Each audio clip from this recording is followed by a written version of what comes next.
सबको जय मसीह की, यीशु मसीह के मधुर नाम में। मेरे प्रियो, आज हम देखते हैं कि तुम जगत की ज्योति हो।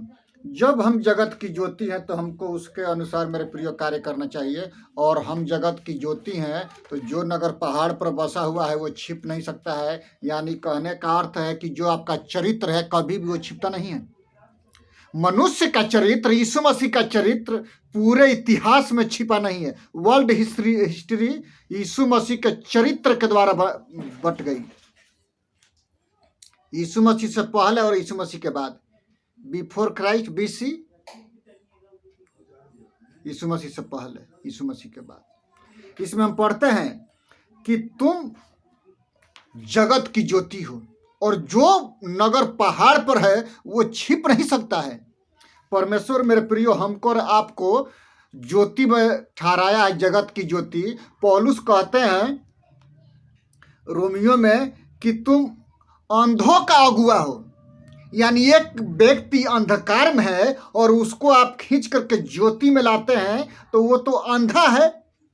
आप जैसे ज्योति में लगते हैं तो वो ज्योतियों का संतान हो जाता है, वो परमेश्वर का निज संतान हो जाता है। मेरे प्रियो, जिस प्रकार से हम वचन में पढ़ते हैं कि पर जैसा तुम्हारा बुलाने वाला पवित्र, वैसे ही तुम भी अपने सारे चाल चलन में पवित्र बनो, क्योंकि वो पवित्र है, तुम पवित्र बनो। पवित्र परमेश्वर, पवित्र कलीसिया, पवित्र लोग, एक मन और एक तन के लोग ही स्वर्ग के राज्य में के वारिस होंगे। मेरे प्रियो, वो स्वर्ग के वारिस एक पवित्र लोग ही होते हैं और कोई दूसरा नहीं होता है। मेरे प्रियो, कैसे? जब हम उसके राज्य में होते हैं तो परमेश्वर कार्य करते हैं, और जब परमेश्वर कार्य करते हैं तो वो अपना करनामा लोगों के मुख पर दिखाई देता है कि यीशु ने मुझे चंगा किया है। इसमें हम पढ़ते हैं कि हम जगत की ज्योति हैं। तो जब हम जगत की ज्योति हैं तो उसके अनुसार मेरे प्रियो कार्य करने की जरूरत है। यदि हम उसके अनुसार कार्य नहीं करते हैं तब तो समस्या में फंसते हैं। इसमें हम पढ़ते हैं इफिसियों 5 के हम 8 से 14 के बीच में हम पढ़ते हैं कि तुम पहले अंधकार में थे परंतु अब ज्योति में हो, प्रभु में ज्योति में हो, अतः ज्योति की संतान के समान चलो। हमको परमेश्वर कहता है कि जिस प्रकार से हमारा पुत्र यीशु मसीह ज्योति है और वो हमारे छत्र छाया में चला, उसी प्रकार से हम प्रभु यीशु मसीह के छत्र छाया में चलते हैं।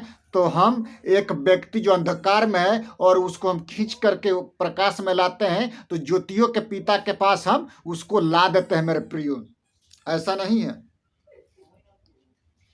क्योंकि हम पढ़ते हैं कि अलग अलग शिक्षाएं हैं, संस्थाओं का अलग अलग शिक्षा है, लेकिन हमको ये नहीं भूलना है कि हमको यीशु मसीह के पास जाना है। वो एक ही है। वरदान अनेक हैं, सेवा अनेक है, यीशु मसीह एक है। ओनली गॉड, दूसरा कोई परमेश्वर नहीं, क्योंकि आकाश के नीचे और मनुष्यों में और कोई नाम नहीं दिया गया है कि जिससे हम उद्धार पा सके, पापों की क्षमा पा सके। मात्र वो यीशु नाम है, और यीशु नाम से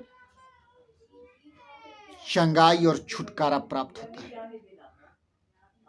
हम पढ़ते हैं कि तुम जगत की ज्योति हो।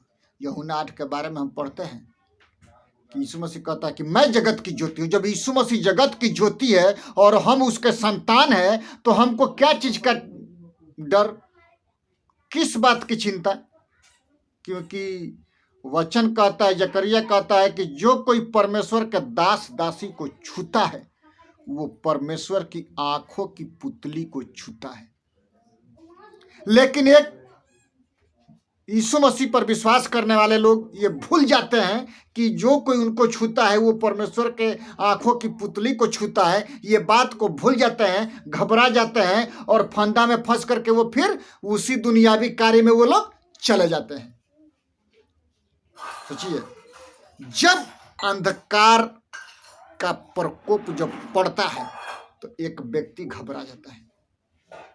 ये नहीं कहना है कि हम बहुत दूर से आए हैं, ये आए हैं, वो आए हैं, ये कहने की जरूरत नहीं है, क्योंकि एक व्यक्ति को घोर अंधकार में घुसना